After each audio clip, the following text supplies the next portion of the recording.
Hello friends, आप सभी का स्वागत है गामा चैनल पर। आज मैं आपको पिछले पूरे हफ्ते के इंपॉर्टेंट एंड सेलेक्टेड क्वेश्चंस बताने जा रही हूं। उनके आंसर्स एंड एक्सप्लेनेशंस देखने के लिए वीडियो एंड तक ज़रूर देखें। वीडियो के नोट्स बनाने की आपको कोई ज़रूरत नहीं है, आप इजीली इसे हमारे टेलीग्राम चैनल से डाउनलोड कर सकते हैं। सभी लिंक्स हमारे डिस्क्रिप्शन बॉक्स में दिए गए हैं। So let's start. Students, before seeing the first question of the week, let me tell you ये क्वेश्चन इस साल का सबसे इंपॉर्टेंट क्वेश्चन है। ये एग्जाम में किसी भी फॉर्म में पूछा जा सकता है। इनमें से कौन ट्विटर को 44 बिलियन यूएस डॉलर्स में खरीद रहा है in the year 2022? And the answer is B, Elon Musk. Now let's see the details. सबसे पहले हम ट्विटर के बारे में जानेंगे, फिर हम एलन मस्क के बारे में जानेंगे, फिर हम जानेंगे कि उन्होंने ट्विटर को क्यों खरीदा है और इसके क्या कॉन्सिक्वेंसेस होने वाले हैं। ट्विटर एक American micro blogging but world की most powerful social networking service है। यहाँ पे यूज़र्स अपने मैसेजेस को पोस्ट करते हैं, एक दूसरे से इंटरेक्ट करते हैं। इन मैसेजेस को ट्वीट्स कहा जाता है। ट्विटर आईएनसी जो कॉरपोरेशन है, it is based in San Francisco, California. इसकी स्थापना 2006 में की गई थी by Jack Dorsey, Noah Glass, Biz Stone and Evan Williams. इसके करंट सीईओ हैं पराग अग्रवाल और चेयरमैन है ब्रेट टेलर। तो जैसे हमारे फेसबुक और इंस्टाग्राम है, उसी प्रकार ट्विटर है, बट इसका नेटवर्क काफ़ी बड़ा है। Now let's talk about Elon Musk. He is the CEO of Tesla and SpaceX. साथ ही he is the world's richest man. Elon Musk ने 4 अप्रैल 2022 में ट्विटर के 9.1% शेयर्स खरीदे। उसकी वजह से ट्विटर के स्टॉक्स 27% तक बढ़ गए, which is the largest intraday surge in the history of Twitter. उसके बाद मस्क को ट्विटर के बोर्ड ऑफ डायरेक्टर्स में एक सीट ऑफर की गई। इसके पीछे एक रीज़न ये भी था, जब आप ट्विटर के बोर्ड ऑफ डायरेक्टर बन जाते हो तो आप उस कंपनी के 14.9% शेयर से ज़्यादा शेयर नहीं खरीद सकते। बट एलन मस्क को तो कंपनी ही खरीदनी थी, तो बोर्ड ऑफ डायरेक्टर नहीं बने। उसके बाद कंपनी ने यूज़ किया शेयर होल्डर राइट्स प्लान, जिसे कहा जाता है पॉइजन पिल। पॉइजन पिल 2 प्रकार का होता है, flip in, flip over. Flip in poison pill में क्या किया जाता है, जो एग्जिस्टिंग शेयर होल्डर्स हैं उन्हें ऑफर किया जाता है कि वो ज़्यादा शेयर्स खरीदें at a lower price. Company अपनी नंबर ऑफ शेयर्स भी इंक्रीज़ कर देती है, उन्हें डिवाइड कर देती है, ताकि जो भी कंपनी को खरीदना चाहता है उसकी जो शेयर की ओनरशिप है वो भी डाइल्यूट हो जाए। Like in this case, Twitter के मान लीजिए 100 शेयर्स हैं, बट कंपनी ने उनको डिवाइड करके 200 कर दिए और उनकी प्राइस भी कम कर दी। तो जो हॉस्टाइल पार्टी है, who is Musk in this case, अगर उन्होंने कंपनी के 5% शेयर्स खरीदे थे जब कंपनी के 100 शेयर्स थे, बट अब कंपनी के शेयर्स 200 हो गए हैं, तो उनका जो 5% है वो डाइल्यूट हो चुका है। दूसरा ऑप्शन होता है इसमें फ्लिप ओवर पॉइजन पिल। टारगेट कंपनी के शेयर होल्डर्स अक्वायरिंग कंपनी के शेयर्स परचेज करते हैं at a significantly reduced price. Like Twitter के शेयर होल्डर्स टेस्ला कंपनी के शेयर्स खरीदने लग जाए at a very low price. इसकी वजह से क्या होगा, जो अक्वायरिंग कंपनी है उन्हें डर होगा कि उनके स्टॉक्स डाइल्यूट होंगे और डीवैल्यू होंगे, और इस डर से वो टेक ओवर के अपने टारगेट से पीछे हट जाएंगे। बट एलन मस्क के आगे ये सभी प्रोसेसेस फेल हो गए थे एंड फाइनली ट्विटर, जो कि एक पब्लिकली ट्रेडेड कॉर्पोरेशन थी, it is now a private entity owned by Elon Musk. Elon Musk ने ट्विटर को बहुत ही स्टाइल से खरीदा है। वो ट्विटर पे काफ़ी एक्टिव हैं। Now let's know the reason why he bought Twitter. Students, world की पॉपुलेशन है 8 बिलियन, उसमें से 260 मिलियन लोग डेली ट्विटर को यूज़ करते हैं। एलन मस्क के ट्विटर पे फॉलोअर्स हैं 84 मिलियन। तो सबसे बड़ा रीज़न यहाँ पे था मार्केटिंग। ट्विटर को खरीदने के बाद एलन मस्क अपने इकोनॉमिक इंटरेस्ट परस्यू कर सकते हैं, टेस्ला को मार्केट कर सकते हैं। उन्हें एक बहुत ही बढ़िया प्लेटफॉर्म मिल गया है जहाँ पे उनके बहुत सारे यूज़र्स हैं। नॉट ओनली एलन मस्क, और भी बहुत सारे बड़े बड़े बिजनेसमैन ने अपना अलग सोशल नेटवर्किंग प्लेटफॉर्म बनाया, बट ओवर द ईयर्स सब फ्लॉप हो गए। आज के समय में जो पॉपुलर हैं, they are Facebook, Instagram and Twitter. So he bought Twitter, which will prove the biggest marketing platform for him. According to official declaration of Elon Musk, उनका कहना है कि ट्विटर पर फ्रीडम ऑफ स्पीच नहीं है। Twitter को खरीदने के बाद वो उसमें काफ़ी चेंजेस करेंगे, like he will introduce edit button, वो और ज़्यादा फ्रीडम ऑफ स्पीच देंगे। ट्विटर ने कुछ समय पहले यूएस के फॉर्मर प्रेसिडेंट डोनाल्ड ट्रंप को बैन कर दिया था। अब एलन मस्क हो सकता है उन्हें फिर से अलाउ कर दे। Students, I have a question for you here. India में वो कौन सा सेलिब्रिटी है जिसे ट्विटर ने बैन कर रखा है? Give your answers in the comment box. Now let's see some peculiarities of this deal. Securities Exchange Commission, जो कि यूएस का स्टॉक मार्केट है, उन्होंने एलन मस्क को बाउंड कर रखा है कि कुछ ट्वीट्स से पहले उन्हें SEC से प्री अप्रूवल लेना होगा, बिकॉज उनकी ट्वीट्स की वजह से यूएस स्टॉक मार्केट ऊपर और नीचे हो जाता है।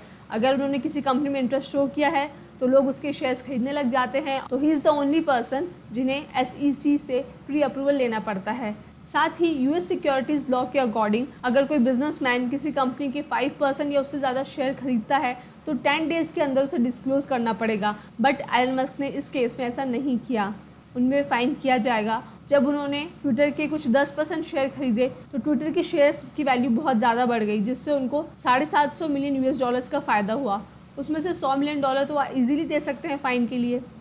डियर स्टूडेंट्स, अगर सभी एग्जाम रिलेटेड कंटेंट आप एक ही चैनल पर चाहते हो तो अभी इस चैनल को सब्सक्राइब करें और बेल आइकन को प्रेस करें। और अगर एग्जाम प्रेप को आप हाई लेवल पर ले जाना चाहते हैं तो डिस्क्रिप्शन में आपको ऐप और टेलीग्राम चैनल का लिंक मिल जाएगा। नेक्स्ट क्वेश्चन, इनमें से किसे नया ग्लोबल पीस एम्बेसडर 2022 के रूप में नियुक्त किया गया है? The answer is B, Babita Singh.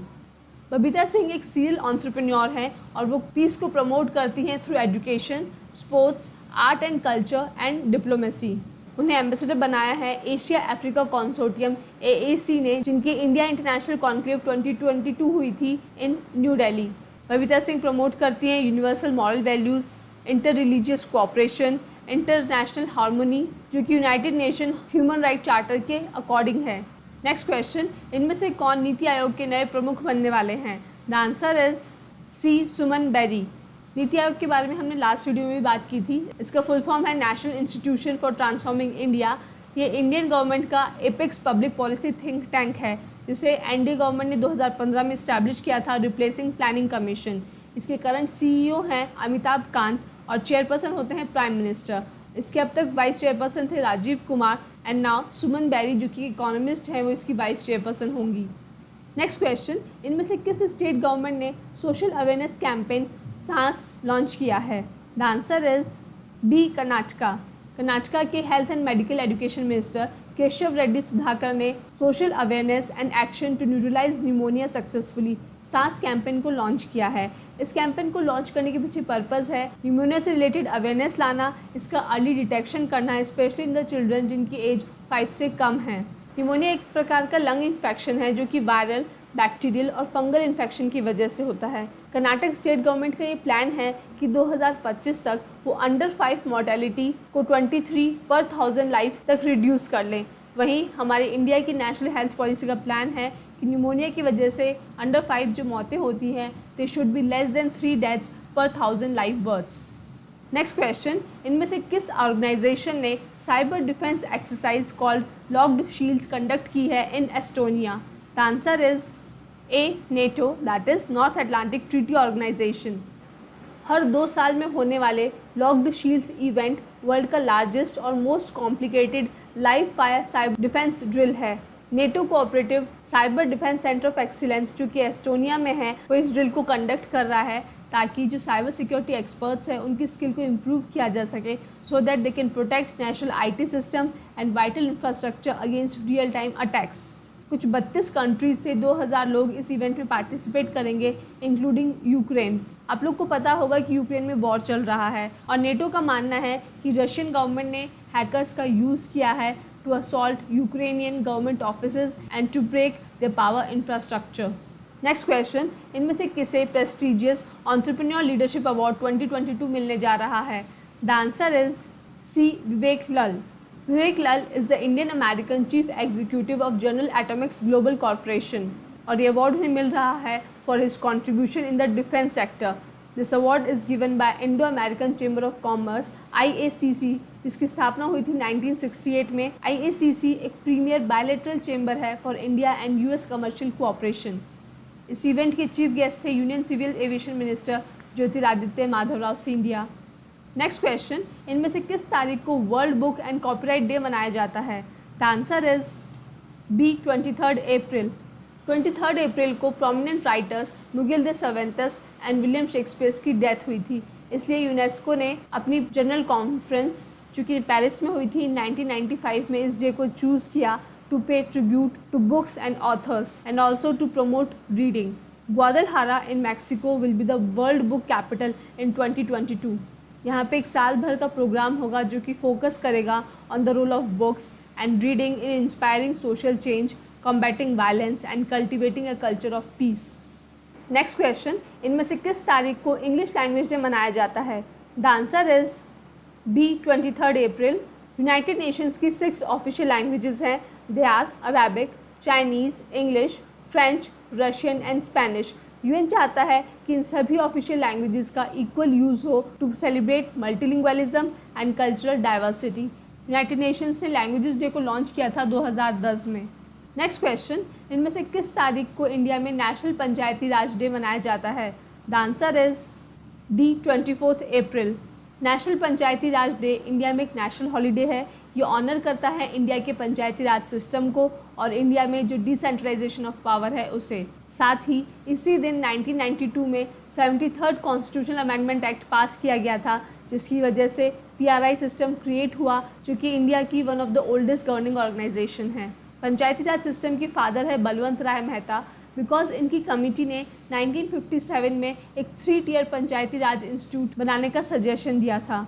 इनका कहना था विलेज लेवल पे ग्राम पंचायत, ब्लॉक लेवल पे पंचायत समिति और डिस्ट्रिक्ट लेवल पे जिला परिषद होना चाहिए, ताकि रूरल एरियाज़ में भी नेशनल पॉलिसीज़ का फ़ायदा पहुँचे, यहाँ का पॉलिटिकल सिस्टम और इकोनॉमिक सिस्टम एफिशिएंट बने। नेक्स्ट क्वेश्चन, इनमें से किस तारीख को वर्ल्ड मलेरिया डे ऑब्जर्व किया जाता है? The answer is D 25 April. Malaria एक लाइफ थ्रेटनिंग डिजीज़ है जो कि वर्ल्ड की आधी पॉपुलेशन को अफेक्ट करती है। ये पुअर नेशंस में एक बड़ी प्रॉब्लम है। It is caused by Plasmodium parasite और ये इन्फेक्टेड मॉस्किटोज़ के काटने से फैलता है। 2001 से African governments African malaria day observe करती थी। 2007 में WHO ने भी डिसाइड किया कि वो भी 2008 से हर साल वर्ल्ड मलेरिया डे ऑब्जर्व करेंगे। इस साल की थीम है harness innovation to reduce the malaria disease burden and save lives. Means नए नए तरीके हमें यूज़ करने पड़ेंगे ताकि मलेरिया डिजीज़ के बर्डन को कम किया जा सके और जान बचाई जा सके। नेक्स्ट क्वेश्चन, इनमें से किस तारीख को इंटरनेशनल डेलीगेट्स डे ऑब्जर्व किया जाता है? द आंसर इज डी 25 अप्रैल। यहाँ डेलीगेट्स से मतलब है delegates of the United Nations. United nation की जो मेंबर स्टेट्स हैं उनके रिप्रेजेंटेटिव्स और उनके डेलीगेट्स की फंक्शन की याद में इस डे को सेलिब्रेट किया जाता है। यूनाइटेड नेशंस में डेलीगेशंस का बहुत इंपॉर्टेंट रोल है। ये अपनी होम कंट्रीज़ और यूनाइटेड नेशंस के बीच में कम्युनिकेशन स्थापित करवाते हैं। कहीं पे एग्रीमेंट, कहीं पे कोऑपरेशन, कहीं कोएलिशन, कहीं पे किसी प्रकार का कॉम्प्रोमाइज़, ये सब डेलीगेट्स द्वारा ही किया जाता है। इन्हीं की वजह से यूनाइटेड नेशंस अपना मल्टीलेटरलिज्म का कमिटमेंट फॉलो कर पा रहे हैं। ये डेलीगेट्स अपनी रिप्रेजेंटेटिव कंट्रीज़ के बेसिस पे यूनाइटेड नेशंस की मीटिंग अटेंड करते हैं, अपनी कंट्रीज़ के बेसिस पे बोलते हैं, वोट देते हैं, specially in United nation general assembly, United nation security council. In delegates को होम कंट्री की गवर्नमेंट ही चूज़ करती है और ये डेलीगेट्स भी अपनी होम कंट्रीज़, अपनी गवर्नमेंट के इंटरेस्ट के हिसाब से अपना बेस्ट परफॉर्मेंस देते हैं, उनके इंटरेस्ट को प्रोटेक्ट करते हैं। नेक्स्ट क्वेश्चन, इनमें से किस तारीख को वर्ल्ड इंटेलेक्चुअल प्रॉपर्टी डे बनाया जाता है? The answer is C 26 April. Intellect या इंटेलेक्चुअल होने का मतलब है जीनियस होना और इंटेलेक्चुअल प्रॉपर्टी राइट्स का मतलब है ऐसे किसी जीनियस के आविष्कार को प्रोटेक्ट करने का अधिकार देना। The definition says intellectual property right is any and all rights associated with intangible assets owned by a person or company and protected against use without consent। किसी भी पर्सन और कंपनी ने अगर किसी इंटेंजिबल असेट को create किया है with some innovation which is unique, IPR उसे प्रोटेक्ट करता है और किसी को भी उसके इन्वेंटर के कन्फर्मेशन के बिना यूज़ करने से रोकता है। इंटेंजिबल असेट्स का मतलब होता है नॉन फिजिकल प्रॉपर्टी, लाइक कोई रिसर्च है which can not be seen but there is a right of ownership. 4 सबसे पॉपुलर इंटेलेक्चुअल प्रॉपर्टीज़ हैं patents, trademarks, copyrights and trade secrets. हम इसे एक एग्जाम्पल के थ्रू समझते हैं। मान लीजिए मैंने एक नए तरीके से फ़ोन बनाया है, मेरा जो प्रोसेस है वो बहुत ही यूनिक है, मैं इस प्रोसेस को पेटेंट करवा लेती हूँ। अब अगर किसी को भी मेरे तरीके से अगर फ़ोन बनाना है तो उसे मुझसे परमिशन लेनी पड़ेगी, मुझे कुछ अमाउंट पे करना पड़ेगा इफ़ आई वांट।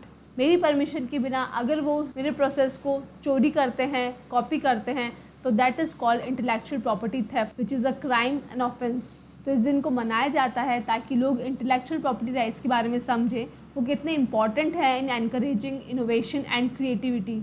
इस साल की थीम भी है IP and youth innovating for a better future.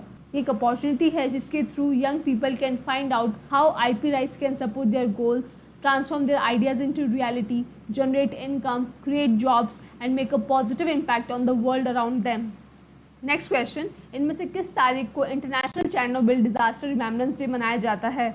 The answer is C 26 April.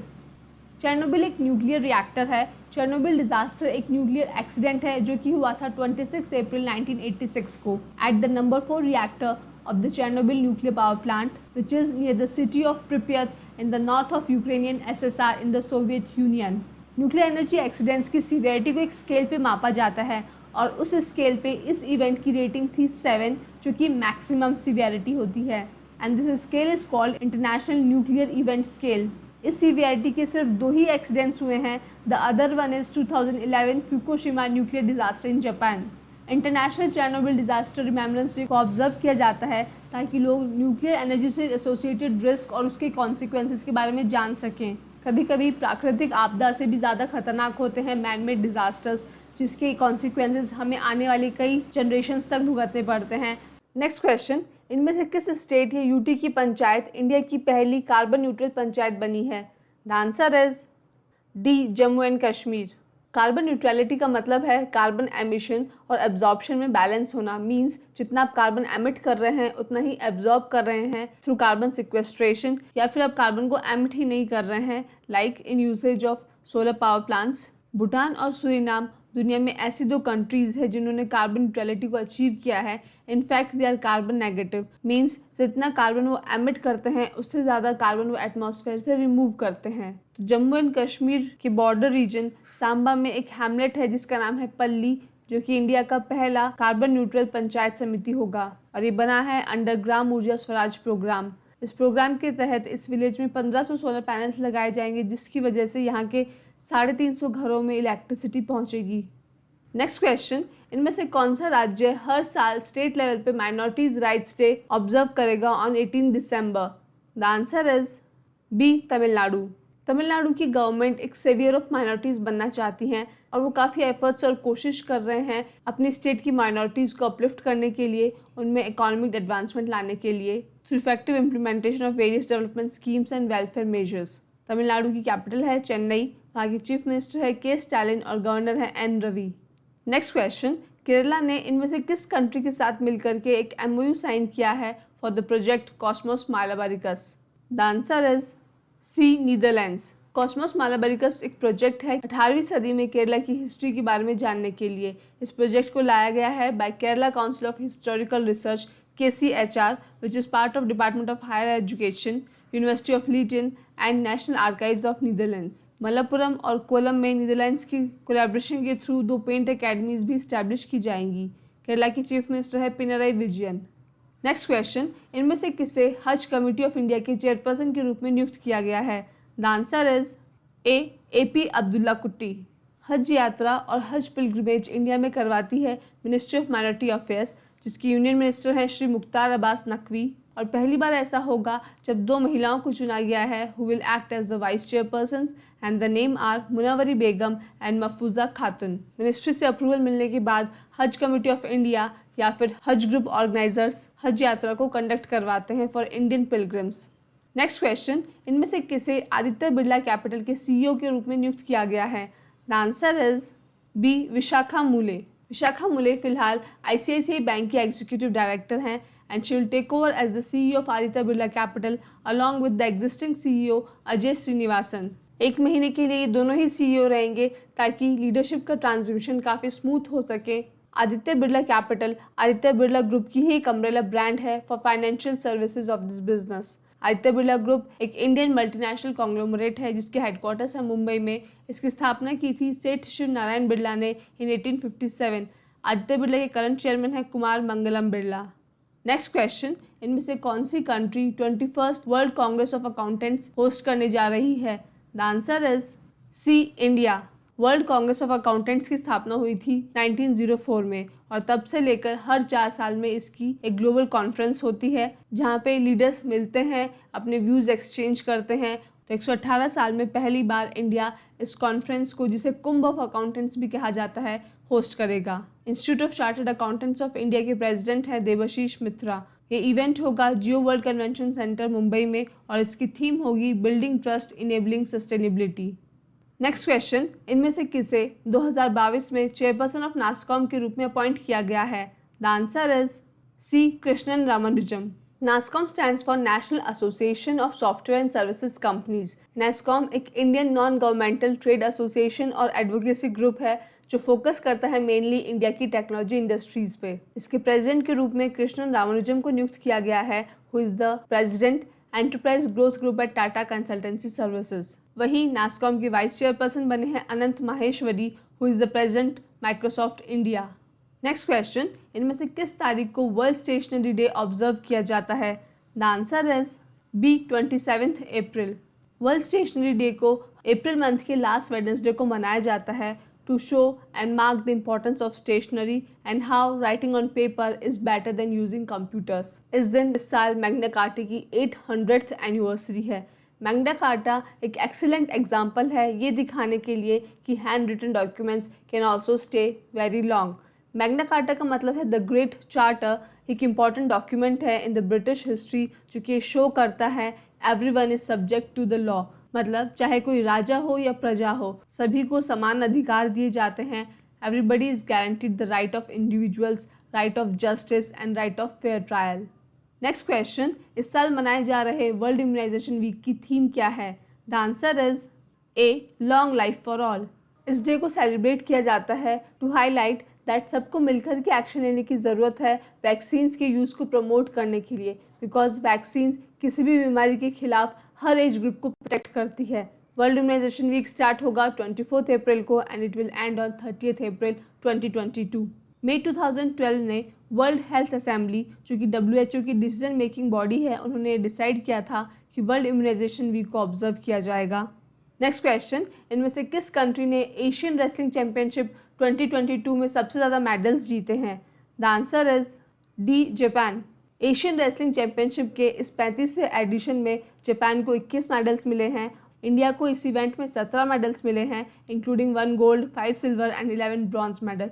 Gold medalist है रवि कुमार दहिया, जिन्हें मेंस 57 किलोग्राम फ्री स्टाइल में गोल्ड मेडल मिला है। ये इवेंट हो रहा है उलान बतर, मंगोलिया में। नेक्स्ट क्वेश्चन, इनमें से किसे national commission for schedule caste NCSC के चेयरपर्सन के रूप में नियुक्त किया गया है?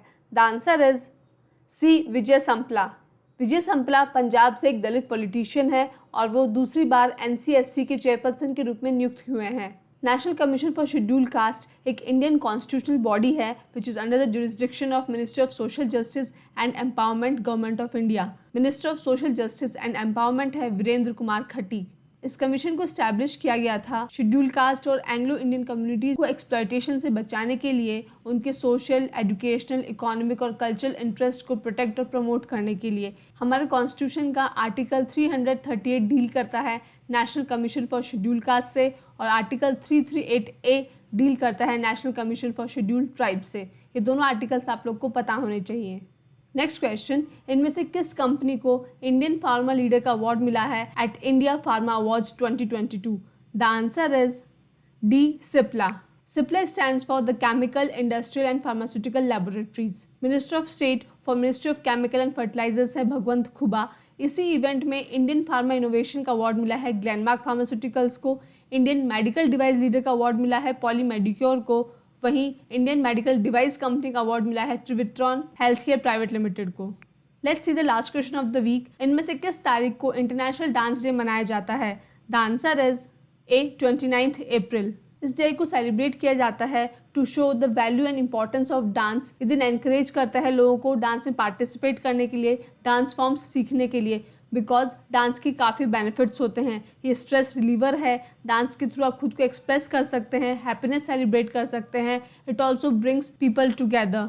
1982 में डांस कमेटी ऑफ ITI ने इंटरनेशनल डांस डे को स्टार्ट किया था और ये तारीख इसलिए चुनी गई बिकॉज इस दिन जन्म हुआ था जॉन जॉर्जेस नोवेल का, who is the creator of modern ballet. So students, that is the end. अगर आपको वीडियो पसंद आए तो लाइक एंड शेयर ज़रूर कीजिएगा। Thank you for watching, keep learning and revising and I am telling you specially इस हफ्ते के सभी क्वेश्चंस काफ़ी इंपॉर्टेंट है। तो दोस्तों, अगर आप चाहते हो कि ऐसा ही क्वालिटी कंटेंट आपको मिलता रहे जो हेल्प करे आपको आपकी एग्ज़ाम प्रेप में, तो सर्कल में जो गामा का लोगो दिख रहा है उसको क्लिक करें और चैनल को सब्सक्राइब करें। Thank you.